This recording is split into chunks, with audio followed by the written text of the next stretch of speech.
भारत प्रतिदिन अगस्ट 15 रे स्वाधीनता दिवस पालन करि आसुची। एही उत्सव भारतर स्थायी आत्मा प्रगति एवं एकता पाई एक महान श्रद्धांजलि हेबाकु जाउची।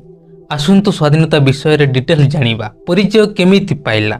जो दिन ब्रिटेन रो संसद द्वारा पालित होइथिबा कार्य माध्यम रे भारत विधानसभा रे सार्वभौमित्व हासिल करिथिला, सेही दिन भारतर स्वाधीनता दिवस भावरे पालन करा जाए। 15 अगस्ट 1947 रे अमेरिका संसद द्वारा पालित होइथिबा भारतीय स्वाधीनता अधिनियम समस्त विधानसभा क्षमता को भारतर संविधान लिखिबा पई गठित भारतीय विधानसभा को हस्तांतर करिथिला।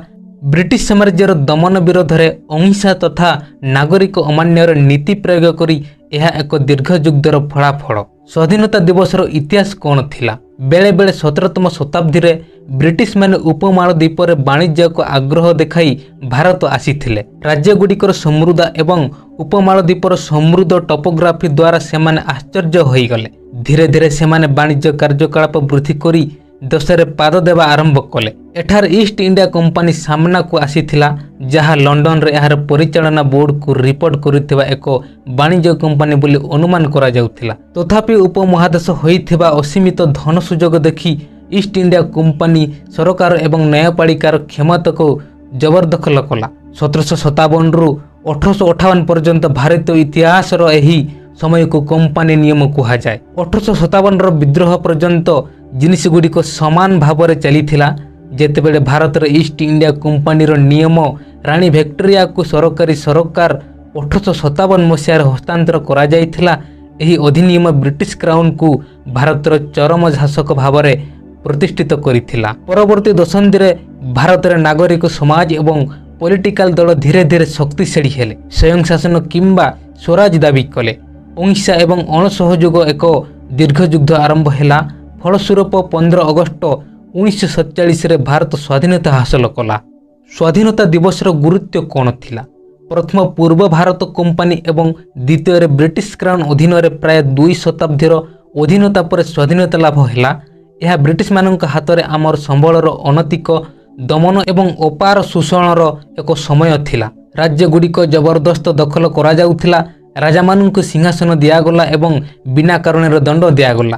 कृषक एवं क्षुद्र व्यवसायी माने नूतन टिकस नियम प्रयण करी असुरक्षित हेले। क्राउन अधीन प्रत्येक मुहूर्त पर समग्र देश अधीनतार जंत्रणा अनुभव कला।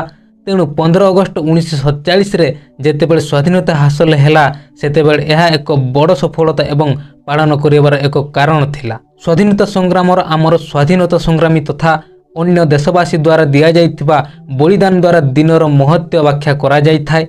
स्वाधीनता संग्राम लक्ष लक्ष भारतीय प्राण हराइचंती।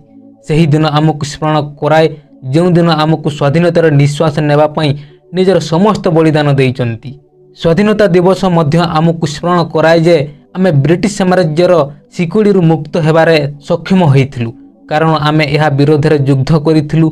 विभिन्न धर्म जाति आर्थिक पृष्ठभूमि संस्कृतिर लोक माने एकत्रित होई सेमानंकर जनसंख्यार गत पार्थक्य को ह्रास करिथिले। तेणु दिनटी आमको एकजुट रहबाकू मने पकाए, जेहेतु यह निरापद एवं निरपेक्ष रहिबार चाबी अटे। भारतर स्वाधीनता क्षेत्र महिला मानकर भूमिका कौन थिला? भारतर स्वाधीनता संग्राम रे महिला माने एक गुरुत्वपूर्ण भूमिका ग्रहण करिथिले। सेमाने साहस सहित आह्वानर सम्मुखीन होइथिले एवं देशर स्वाधीनता आंदोलन रे महत्वपूर्ण अवदान रखिथिले। नेतृत्व भूमिका कौन थिला? सरोजिनी नायडू, अरुणा आसाफ अल्ली एवं सुचेता कृपलानी परी विशिष्ट व्यक्ति मैंने ब्रिटिश शासन विरोध में विभिन्न अभियान तथा विरोध प्रदर्शन करथिले। नागरिक अमान्यता महिला माने लुण मार्च एवं महात्मा गांधी द्वारा आरंभ होइतिबा अन्य नागरिक अमान्य आंदोलन में सक्रिय अंशग्रहण करथिले। साहसिकता कार्य कौन थिला? झांसी रानी लक्ष्मीबाई एवं मातांगिनी हजरा ब्रिटिश मानक सहित सीधा सड़क मुकाबला पई पालन करा जाए। स्वदेशी मानकर पदनीति कौन थिला? ब्रिटिश उत्पाद को प्रत्याख्यान करी भारतीय निर्मित सामग्रीर व्यवहार को प्रोत्साहित करिबार महिला माने आगर थिले। सामाजिक संस्कार कौन थिला? स्वाधीनता संग्राम सहित महिला नेता माने मध्य सामाजिक संस्कार पई आगे आसी महिला अधिकार तथा सशक्तिकरण पई वकिलाती करिथिले। जेल एवं बलिदान कस्तूरबा गांधी एवं दुर्गाबाई देशमुख परी अनेक महिला कारागार सही थिले एवं देशर स्वाधीनता पई व्यक्तिगत बलिदान देइथिले।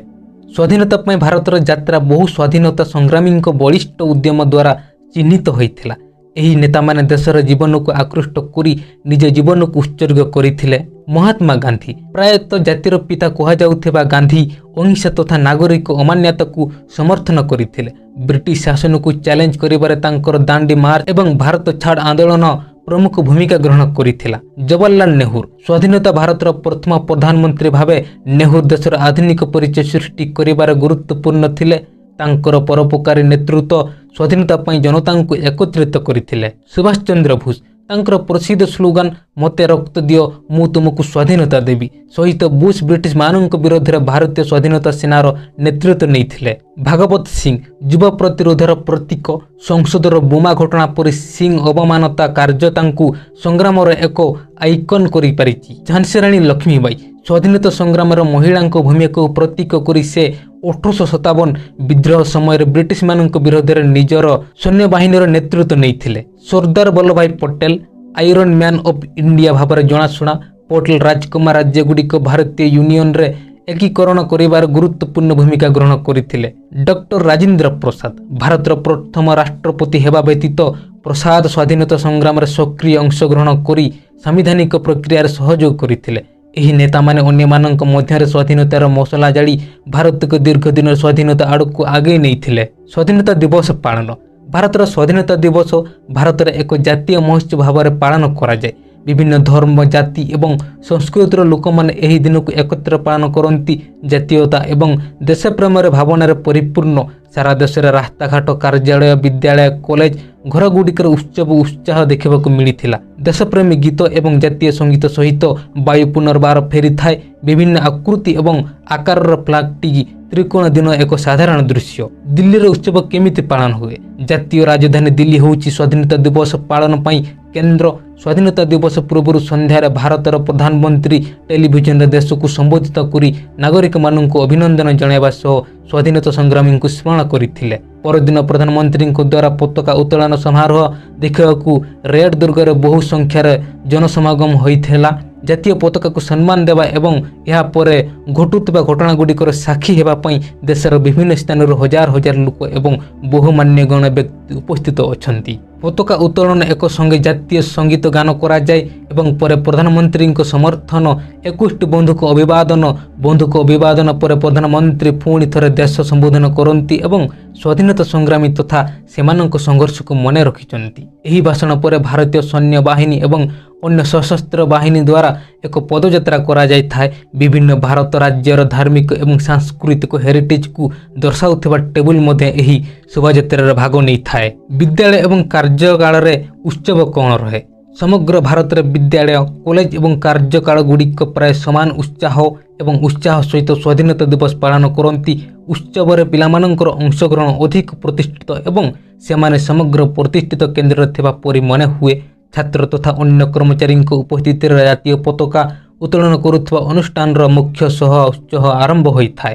ଭାରତର ସ୍ୱାଧୀନତା ସଂଗ୍ରାମର ସ୍ମୃତିଚାରଣ ତଥା ମହାନ ସ୍ୱାଧୀନତା ସଂଗ୍ରାମୀଙ୍କୁ ସ୍ମରଣ କରିବା ପାଇଁ ପିଲାମାନେ ନିଜ ବିଦ୍ୟାଳୟରେ ଅନେକ ପ୍ରତିଯୋଗିତା ସାଂସ୍କୃତିକ କାର୍ଯ୍ୟକ୍ରମ ନାଟକ ଆୟୋଜନ କରିଥିଲେ। ପିଲାମାନେ ବିଭିନ୍ନ ସ୍ଥାନ ସଂଗ୍ରାମୀ ପରି ପରିଧାନ କରନ୍ତି ଏବଂ ଜାତୀୟ ସଂଗ୍ରାମର ପ୍ରସିଦ୍ଧ ସ୍ଲୋଗାନ ଇନକ୍ଲବ ଜିନ୍ଦାବାଦ ଜୟ ହିନ୍ଦ ବନ୍ଦେ ମାତରମ୍। କାର୍ଯ୍ୟାଳୟର ଉତ୍ସବ ମଧ୍ୟ ସମାନ ଦେଶପ୍ରେମ ଉତ୍ସାହ ସହିତ ପାଳନ କରାଯାଏ। ଯଦିଓ ସାମାନ୍ୟ ଭିନ୍ନ ଘଟଣା ସହିତ ବାଧ୍ୟତାମୂଳକ ଉପସ୍ଥାପନା ସହ ସମସ୍ତ ସରକାରୀ ଅନୁଷ୍ଠାନର ପତାକା ଉତ୍ତୋଳନ ବାଧ୍ୟତାମୂଳକ ଅଟେ। ପତାକା ସମାରୋହରେ କର୍ମଚାରୀଙ୍କ ଦ୍ୱାରା ଭାଷଣ ଦିଆଯାଏ ଯାହା ସାଧାରଣ ସ୍ୱାଧୀନତା ସଂଗ୍ରାମୀଙ୍କ ସ୍ମୃତି ଏବଂ ସ୍ୱାଧୀନତା ସଂଗ୍ରାମର ସ୍ମୃତି ଅଟେ। ରାସ୍ତାରେ ଯାଉଥିବା ଲୋକମାନେ ମଧ୍ୟ ପରସ୍ପରକୁ ଅଭିବାଦନ କରିବା ଏବଂ ସେମାନଙ୍କ ଘର ଓ ଯାନବାହନକୁ ସଜାଇବା ପାଇଁ ତ୍ରିକୋଣ କିଣୁଥିବା ଦେଖାଯାଏ। 2002ରେ ଘରୋଇ ନାଗରିକମାନଙ୍କୁ ପତାକା ପ୍ରଦର୍ଶନ କରିବାକୁ ଅନୁମତି ଦେବା ପାଇଁ ଭାରତ ଫ୍ଲାଗ କୋଡରେ ସଂଶୋଧନ କରାଯାଇଥିଲା କିନ୍ତୁ କିଛି ନିୟମ ଓ ନିୟମାବଳୀ ସହିତ। ଫାଇନାଲି ଲାଷ୍ଟ ପଏଣ୍ଟ ହେଉଛି ଭାରତ ସ୍ୱାଧୀନତା ଦିବସ ହେଉଛି ଏକ ଜାତୀୟ ପର୍ବ ଯାହା ଦେଶଭକ୍ତି ଏବଂ ଜାତୀୟତା ଭାବନା ସହିତ ପାଳନ କରାଯାଏ। ଦେଶ ଏକତା ଏବଂ ବିଭିନ୍ନତା ପାଇଁ ଉତ୍ସବର ଉତ୍ସାହ ଏବଂ ଗର୍ବର ସହିତ ପୂର୍ଣ୍ଣ ପ୍ରତିରୂପିତ। ଭାରତୀୟ ସଙ୍ଗୀତ ଗାନ ସହିତ ଡ୍ରମ୍ ମାରିବା ହୃଦୟକୁ ଜାତୀୟତାର ଏକ ମହାନ ଭାବନାରେ ପରିପୂର୍ଣ୍ଣ କରେ। ଏହା ମୁଖ୍ୟତଃ ସ୍ୱାଧୀନତାର ଏକ ଉତ୍ସବ ତଥାପି ଏହା ମଧ୍ୟ ଭାରତର ବିବିଧତା ମଧ୍ୟରେ ଏକତାର ଉତ୍ସବ। आशा करुच्ची आपण मैंने स्वाधीनता विषय बहुत किसी जानीपारे। आउ गोटे नुआ टॉपिक सह नुआ वीडियो रे देखा हेबा।